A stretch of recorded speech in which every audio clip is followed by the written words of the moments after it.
We're back with another edition of the Coach Dave Jacobs Show on WJBM as we talk about a Week 2 loss on the road at Mount Zion.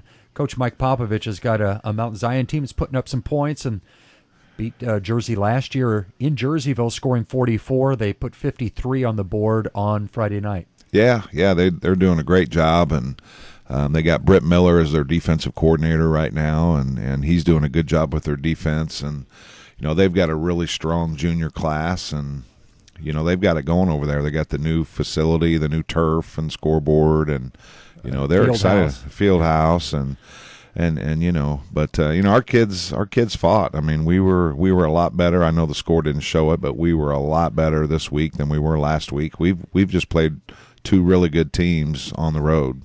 The score was close again at halftime, and Panthers drew even in the third quarter, and there were many instances in that second half where even though might have been down by a couple of scores, it still seemed that you were within striking distance because our offense was clicking pretty good too. Yeah, and we talked about that with our kids. I thought in the Granite City game our kids kind of let down a little bit during that third quarter, and we really pounded that into them. You got to keep fighting. You got to keep swinging. You got to keep going every play. And our kids did that, and we hung in there. And I was really proud of the effort. And just like we were talking before the show. I mean, there was just a few things, 3 or 4 plays that were the difference in the game. Again, a second straight week where there's been an offensive turnover that leads to defensive touchdowns scored by the opposition, a pick six in the game versus Granite, and a fumble in the end zone here in this game. Panthers had a stop, I believe, in that defensively, and they were starting deep in their own end of the field, and quarterback taking the snap in the end zone and couldn't get away. Yeah, they brought double-edged pressure, and we didn't pick it up real well, and Drew was trying to fight his way out of there, and they did a good job on getting the ball out, and kudos to them. They made a great play, but I'm really proud of my quarterback. I think he's really grown in 2 short weeks, and he's doing a lot of really good things. That was right at the end of the first quarter. Time was ticking down. Was there any consideration just to let the quarter run out and kind of regroup a little bit and switch ends? Well, probably hindsight, that might have been a good idea. But, again, our kids are used to playing fast, and, we just that's what we do, and that's what we did. The end of the second quarter, there was another touchdown scored late. I classified it on air as a controversial touchdown. I was hoping that maybe film would show if indeed there was a fumble. The official closest to the play thought there was a fumble, but another official overruled, and there was a late touchdown in that half that turned out to be kind of a momentum swing again going to the opposition. Yeah, and that was unfortunate because we thought that we knocked it out and we recovered it, and the official that was standing right there said that we did recover it, and an official from the far end came in and said he broke the plane first, and but I didn't think the officiating was very good. In fact, as we spoke before the show, as I evaluated the officials, there was one of them that wasn't even registered with the IHSA, so we'll have to file a report with that and find out what was going on there. But, they missed a couple really key they had that fourth down where they threw a screen to our side, and that official right there, the kid came back and blocked 2 of our kids in the back, and they scoot out and get the first down. And then the very next play, they ran a sweep to the other side, and Alex Burtman got clipped in the back, and that they scored on that one. And so, it's frustrating. You don't want to have sour grapes with officials and don't want to blame, but it was very obvious on film that they just didn't call it. A lot of credit goes to the Mount Zion offense. I don't know if they're changing up their offense any, but their running game was almost unstoppable. I think their running back had over 300 yards running. Yeah, and that's on me. That's really a scheme thing. They do so much stuff. You can't really defend everything. We were really wanting to defend their perimeter screen game, which I thought we did a very good job of. But when you do that and you're cheating guys out on the screen, you don't have as many guys in there on the run, and they were very good at recognizing that. So, we've got to find a way to get that seventh and eighth guy in on the run and be able to play the screen, and that's kind of what our offense is too. So, they did a great job of executing it, and we'd have to do a better job of making adjustments. Good statistics to bring up to speed is the play of your quarterback, Drew Sauerwein. 7 touchdown throws now in just 2 games. He does have some turnovers. Only had the 1 interception in this game. That was a good athletic play by their player. But, boy, he was on target with a lot of his passes on Friday. Yeah, I was really proud of him. He did a lot of things. He extended plays. When he got pressure from the edge, he was able to step up and slide, and he hit Blake on that big one on the post. After he scrambled. Normally Drew would, if he got pressure, he would just take off running, which is never a bad thing because he can run. But he's really maturing and extending the play and keeping his eyes downfield. And really, we've gotten some big plays these last 2 ball games. Yeah, I know that me calling the plays, there was a lot of times where I'm saying that Drew's on the run and looks downfield and makes the completion, and focusing in on that after you made those comments in week 1, it seems like he's taking it to heart, and it's resulted in some big plays. Yeah, he's really has a lot of potential, and again, he really grew from week 1 to week 2, and we've got to help him and get a running game going, and we got him going in the running game a little bit, and we got to do that a little bit more. We were a little banged up at running back. We really just came into the game with John Pirtle because Chase Murray was out, and Connor Norris was hurting, and Burtman hasn't really played a whole lot, and then Tyler Byers is a sophomore, but he was playing a lot of defense. So we were a little dinged at that running back spot, but hopefully we'll have everybody back this week, and we can get a good running game going. Connor Norris had to be helped off the field. He wasn't putting any weight at all on his leg, and all of a sudden later in the game I saw number 32 back out there. How is he? He's fine. We got tough kids. They understand that, and I'm proud of Connor. He's one of our war daddies. He's a kid that's gonna be a tough guy, and he's gonna play if he can. And first of all, they have to be okayed by our medical staff. And if she says it's good to go and they can go, they're going to get in there. If she says no, they won't.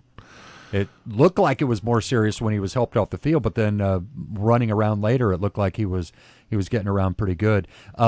Derek Hill, another good game. Didn't have any touchdown receptions, but he had some good plays. Yeah, Derek's playing with a lot of passion. He gets a lot of yards after his catch and really is making plays and running hard. And just with his attitude, he's been able to come in and play some defense too, which has been a nice surprise for us. And Derek's just a strong-willed, great kid that's going to play hard, and we got to get him the ball a little bit more too. You got Steven Rulo the ball a couple of times, one on a tight end screen. Hadn't seen that too much, but you got him the ball on a screen. Yeah, and I guess it was supposed to go to him. It was absolutely supposed to go to him, and old Stevie, I love him. He goes hard, and he runs like a tight end. This kind of lumbers down there, but Steven's just another great kid. He goes both ways, and offense and defense, and he's just a smart, really good, tough football player, and we're proud of what Steven's doing too. That being said, you would probably like to get a couple of other receivers involved a little bit more than they have. I know that Logan Metzler is young. He was targeted several times in the first couple of weeks, but the pass is just a little bit off, and seems like he's always reaching high in the air for a pass that's a little bit high, and he just can't pull it down. Yeah, I don't know what it is. I can't explain it. We just need to work on it more at practice and get him the ball. This is really kind of his first year at playing receiver, and for whatever reason, Drew's kind of off the mark with him, and we'll get him going. Logan's a great kid too. He really does have some good wiggle to him. So if we can get him the ball, I want to see him, be able to move with it. But yeah, we got to make the catch, and we got to do a better job of putting the ball on him where he can make plays. Alex Burtman. I think he had 10 tackles on defense. You'd probably like to see some other guys, maybe 3 or 4 with 8 tackles rather than one guy with 10. Yeah, and Alex didn't play last year, and he's back, and he was actually a safety a couple years ago. So, but Alex is a weight room kid, and he's really coming on at linebacker. He just needs to see it a little bit faster and react to what he sees, and again, we met yesterday and are going to change some personnel and some different things on defense where our kids can attack a little bit more, because we're thinking a little bit too much and hesitating instead of really just reacting. And we've got to get Chris Jackson and Logan Metzler involved in our defense more, because they're really good outside linebackers, and just by alignment how we've had them playing, it really kind of hurts our defense. So we're going to be moving those guys around a little bit. Is that what defense is all about? Reacting? I know that some kids they sense that they can make a big play, whether it's a tackle for a loss or sacking the quarterback or something like that. And to get into position to do that, they have to maybe get out of position, and it ends up burning them. Yeah, and that's part of what we do. I mean, every position has to react to what they see. Our defensive linemen are playing the shoulder of the offensive lineman. So if that offensive lineman squeezes or blocks down, we got to squeeze it down. Our outside linebackers are reading the tackles. If they pass set, then we go to our pass key. If it's run, then they react to the run. Our linebackers are keying the guards. If the guards pull, then we got to go with them. And if they get a trap call and they're on the front side, they got to press the outside hip of the tackle. I mean, there's so much that goes into it, and our coaches are doing a good job of coaching it. And we do have some new coaches, and we have a very young team, and so we're all trying to figure out each other, and I love it. I love our team. I really do. I love our coaches. I love our kids, and we're really getting better. We enjoy. I love football. I hate losing. I mean, I'm being honest, and I think everybody feels that way.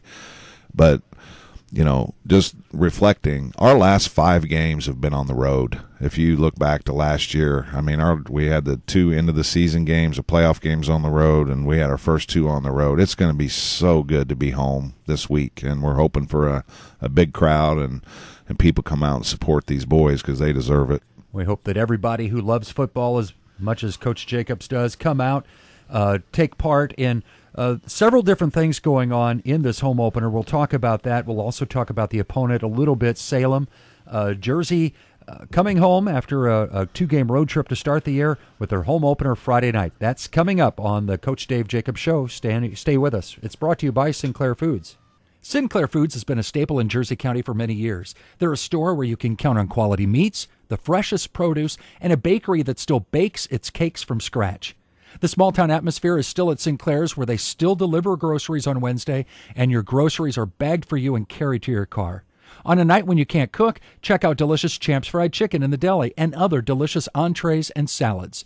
Sinclair Foods, large enough to serve you, small enough to know you.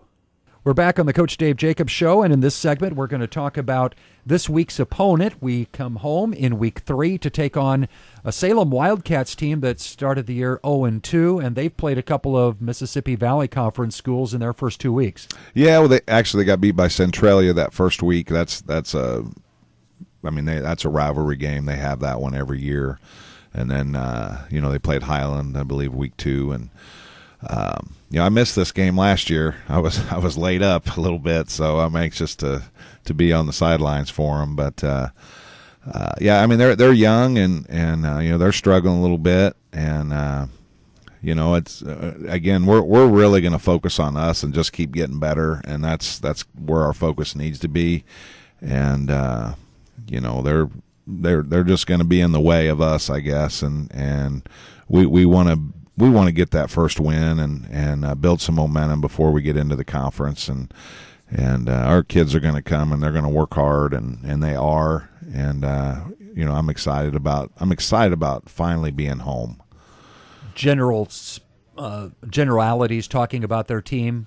what kind of offense do they run? I assume it's going to be some sort of a spread. Everybody seems to be doing that. There's not a traditional backfield anymore with a quarterback under center. Yeah, I mean they're kind of a hodgepodge of things. I mean they can get in spread, they can run empty with some motion, and then they actually will get into some two back, but it's like a pistol I with an H back, and then we even saw a double tight double wing. So again, we're going to have to get our boys ready for everything. Talking about coming home, and when fans come home to the Snyder Sports Complex, it's going to be a different look this year. There's a lot more signage and a lot more recognition that you're at the home of the Jersey Panthers. Yeah, and I'm so grateful to Dr. Hopkins and her vision with our facility, and we've got a lot of parents that have really stepped up. Reagan Jackson and Brad Tonzer is doing a great job of making the banners and the signs, and we've got a new field logo that you'll be able to see from the press box that's going to be nice. And really we're just working on branding our stadium, getting our logo up and give it more of a home feel. I know that they took down the bleachers on that on the south end zone and took all those trees out, and we're going to put another logo down at that other where the other scoreboard used to be. And so things are happening, things are changing, and our school board member Dave Isringhausen has been out there just grinding. I mean, he's digging ditches and moving gravel, and I mean by himself. And I get that's what makes this community special. Is there's all kinds of great people out there that really want to help and make things better, and I mean that's why I love it here. And Erica Smith has kind of spearheaded an effort to bleed blue and paint the town blue. Yeah, Erica's awesome. I mean, she does so much for the spirit of our community and school, and our blue crew is going to be fired up this week, and I know they're anxious for us to get home, and I'm really proud of all the other sports. I mean, the other sports are doing well. Volleyball's off to a great start. Our soccer team's off to a great start. So. We want to join in on that fun and make Jersey the best that we can make it and win it all. There's always been a pet peeve for me. I hope that there's somebody in the stands that can coach the fans just a little bit. You want them to be loud on defense, a little bit more quiet on offense until you score, and then you can erupt. Yeah, it's not a golf match. You don't want to stand there and clap. You want to get excited. Paint your faces and get going, get excited. And I think fans want to do that, and I think they'll enjoy it. And I think we have a group of parents that are going to help with that. I think our band's going to help with that. I know our blue crew is going to help with that. And that's what we want to make it. We want to make it a fun and exciting event where people are actually they really want to come. They're going to be afraid they're going to be missing something. And that aside, our kids, our players deserve it. I mean, they deserve for people to get excited for them because they are working hard, and we've got great tough kids. And I know we're frustrating at times because we're a little young, but we got to be pretty fun to watch too. I mean, I really, really love our boys. You're going to have American flag stickers on your helmets. Veterans will be recognized this weekend. Yeah, we're hoping that, and I haven't got the official word, but I'd love for them to lead us out of the locker room, and we're doing something a little bit different this year. We're gonna come out behind the stadium and walk in front of the bleachers, and we'd love to have the veterans to be able to lead us through there and lead us to the field, and that'll be an emotional night for everybody, and we've got special flag decals to put on our helmets for the boys, and I know our superintendent is all about recognizing our military because she is one, and I mean that Jersey has always done that. The Veterans Day Assembly we have here is just awesome, and so we're going to make it a big night. And in the second home game, the first week of the conference season versus Civic Memorial, it's been a game designated to raise funds for Shriners Hospital, something that you're close to with your role in the Illinois High School Football Coaches Association. Yeah, I'm the chairman of the Shrine Game, which is the best players in the state of Illinois. we take Interstate 55 from Chicago to St. Louis and divide the state into east-west. And the game is practices are in Bloomington at Illinois Wesleyan, and it's a week commitment for the kids, a week-long commitment for the kids, and all the money raised goes to Shriners Hospital in Chicago. So as coaches, we got together and say we want to do more for those kids, and so the teams that want to participate, they'll designate a home game, and the Shriners will actually send some Shriners to your game and have it like a door offering. And pass the bucket around for people to donate, and all that money will be given. Every penny will be given to the Shriners Hospital in Chicago on behalf of the Illinois High School Football Coaches Association. So that's something that we're really proud of, and those of us that have visited there, it's tremendous to see the care that those kids get for free. And it's just a way for us to give something more back to the game and to an awesome cause. So that's going to be in the second home game, first week of the conference season when Jersey welcomes Civic Memorial. Coach Jacobs, good luck this weekend, and there's going to be a lot of excitement for the home opener. Yeah, and I hope we got a big crowd, and our kids are going to keep getting better, so we'll keep swinging. The Coach Dave Jacobs Show has been brought to you by Sinclair Foods.